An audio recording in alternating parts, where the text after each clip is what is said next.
ब्रह्ममुरारिसुरार्चितलिङ्गं निर्मलभासितशोभितलिङ्गम्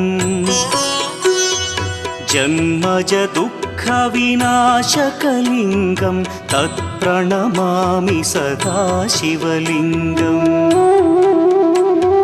देवमुनिप्रवरार्चितलिङ्गं कामदहन करुणाकरलिङ्गम् रावणदर्पविनाशकलिङ्गं तत्प्रणमामि सदा शिवलिङ्गम्